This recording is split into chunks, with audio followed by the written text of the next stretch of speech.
Fils et du Saint-Esprit. Amen. De l'Évangile de Jésus-Christ selon saint Matthieu au chapitre 7, au verset 7 à 12. En ce temps-là, Jésus disait à ses disciples, « Demandez, on vous donnera. Cherchez, vous trouverez. Frappez, on vous ouvrira. En effet, quiconque demande reçoit, qui cherche trouve, à qui frappe, on ouvrira.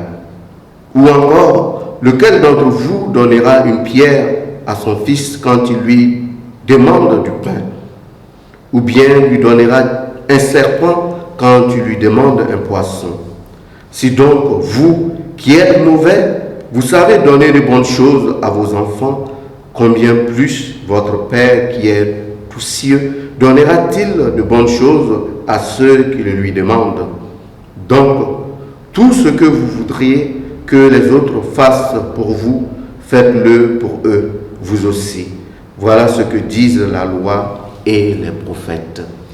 Acclamons la parole de Dieu. Louange à toi, Seigneur Jésus. La parole de Dieu de ce jour nous invite à une double attitude. La première attitude, c'est l'attitude de prière. En effet, l'évangile de ce jour nous permet de prendre conscience que la prière est en soi une force, une puissance. Mais on va se rendre compte aussi que chacun de nous a une fois demandé, a une fois cherché, a une fois frappé et n'a pas reçu de réponse. Est-ce à dire que le Seigneur ne nous répond pas? Est-ce à dire que le Seigneur est indifférent à nos demandes, à nos recherches? Eh bien, comme nous avons eu à le dire le mardi, il nous faut nous interroger sur nos propres attitudes. Pourquoi il nous faut nous interroger sur nos propres attitudes? Parce que le Seigneur agit toujours, le Seigneur répond toujours. Mais avions-nous vraiment les yeux pour voir quand le Seigneur agit? Avions-nous vraiment confiance? Et en ce sens-là, on peut se poser la question. Une personne qui cherche du travail, qui passe toute sa journée devant le Saint-Sacrement, et une autre personne aussi qui cherche le travail et qui passe 5 minutes devant le Saint-Sacrement et qui le reste de la journée se promène de service à service pour déposer son CV. Qui est-ce qui va être exaucé?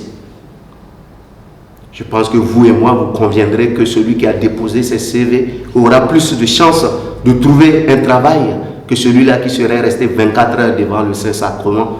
Pour dire quoi? Pour dire que le Seigneur agit. Mais l'action de Dieu ne peut s'actualiser et se concrétiser dans notre vie que lorsque nous prenons notre part de responsabilité. Et c'est dans cette responsabilité-là que le Seigneur nous invite.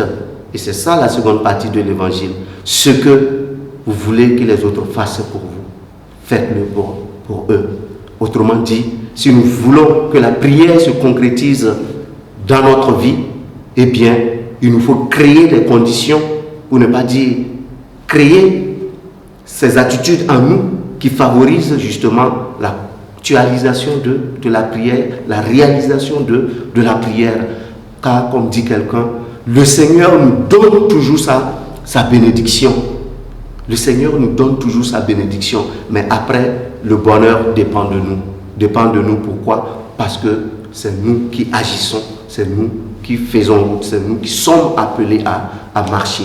Au cours de cette journée, nous allons demander au Seigneur qu'il nous aide à réfléchir sur nos propres attitudes, à nous questionner dans nos prières, dans nos manières de prier, mais surtout qu'il nous aide à comprendre réellement où se trouvent nos besoins afin que nous puissions réellement demander ce dont nous avons besoin. Loué soit Jésus-Christ.